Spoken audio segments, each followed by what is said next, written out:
साल 1974 के जेपी आंदोलन का वो दौर होगा जब छात्र की राजनीति से उभरकर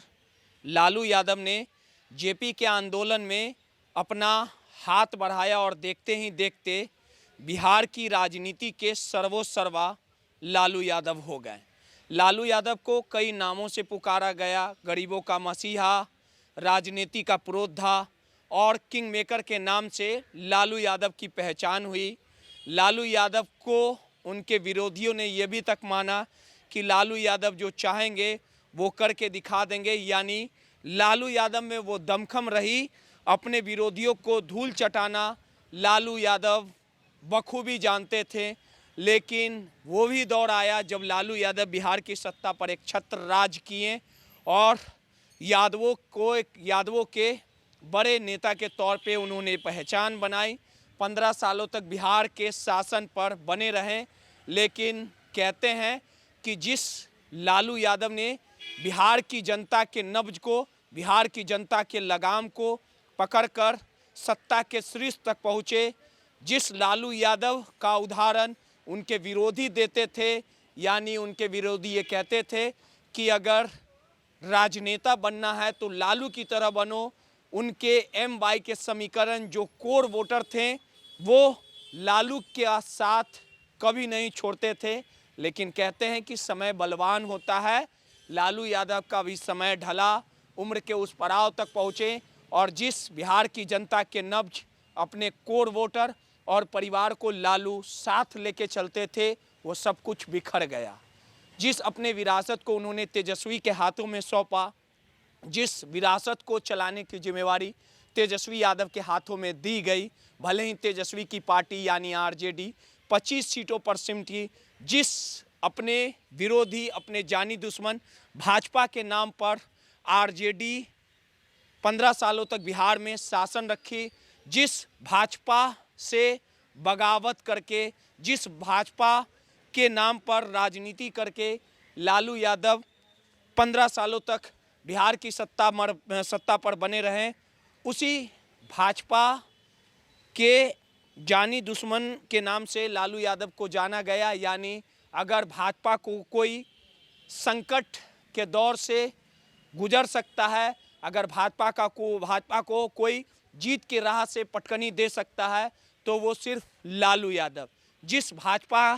के विरोध में लालू यादव ने अपनी राजनीति को चमकाया, आज लालू यादव के सामने उनके बड़े बेटे तेज प्रताप यादव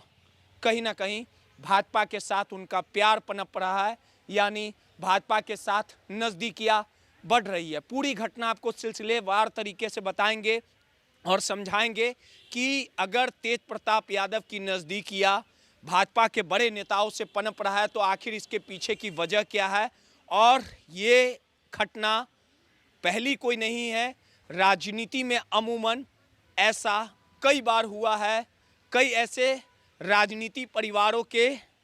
सदस्यों में अगर कोई मतभेद आया है तो वो बीजेपी का दरवाज़ा यानी बीजेपी के गोद में जरूर सवार हुए। आपको पता है कि अनुष्का प्रकरण मामले में तेज प्रताप को पार्टी और परिवार से बेदखल करने का काम किया गया। तेज प्रताप यादव ने अपनी नई पार्टी बनाई, महुआ से चुनाव लड़ा, उम्मीदवार उतारा, मुंह की खानी पड़ी और तेजस्वी तेज प्रताप यादव का पिता और भाई के और बिन आरजेडी के जो राजनीति वजूद था वो समाप्त हो गया। और अपने नए वजूद, अपने नए मंजिल तक पहुंचने के लिए तेज प्रताप यादव ने एक नई चाल चली है। और हालिया दिनों में मकर संक्रांति यानी 14 जनवरी को महाभोज का आयोजन होगा और इस भोज के बहाने तेज प्रताप यादव एनडीए के तमाम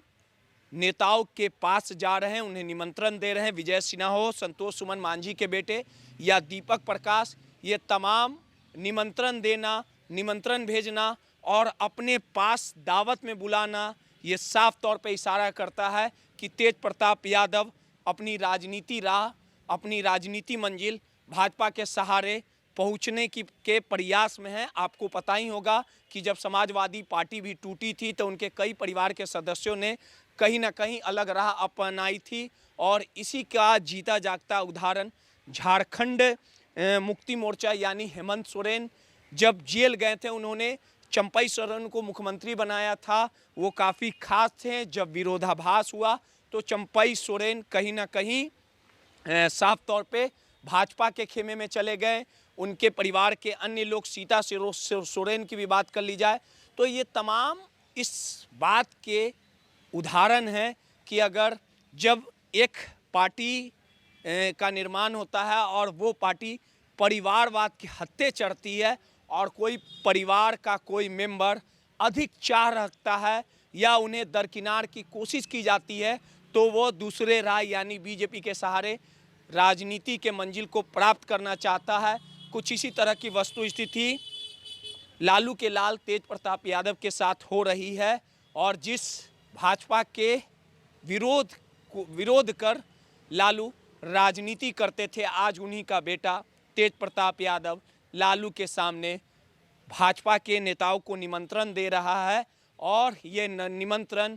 इसे फॉर्मेलिटी नहीं कहा जा सकता, औपचारिक नहीं कहा जा सकता। इस औपचारिक के बहाने तेज प्रताप यादव वो क्या चाहते हैं, तेज प्रताप की मंशा क्या है, ये लालू से लेके बिहार की जनता और बीजेपी के नेता बखूबी समझते हैं। अब देखना दिलचस्प होगा कि जिस भाजपा के विरोध करके तेजस्वी और लालू ने अपनी राजनीति वजूद को, अपने राजनीति रास्ते को मंजिल तक पहुंचने का प्रयास लगातार किया, वही लालू के लाल तेज प्रताप यादव अपने पिता के विरोधी बीजेपी का दरवाज़ा कहीं ना कहीं खटखटा रहे हैं और बीजेपी तेज प्रताप यादव को स्वीकारती है या नहीं ये तो आने वाला समय ही बताएगा। लेकिन राजनीति में इतिहास है कि ऐसे परिवार के रूठे हुए लोगों को बीजेपी जरूर अपनाती है। सहयोगी अनिल के साथ रोहित, माई पीडीएस समाचार, पटना।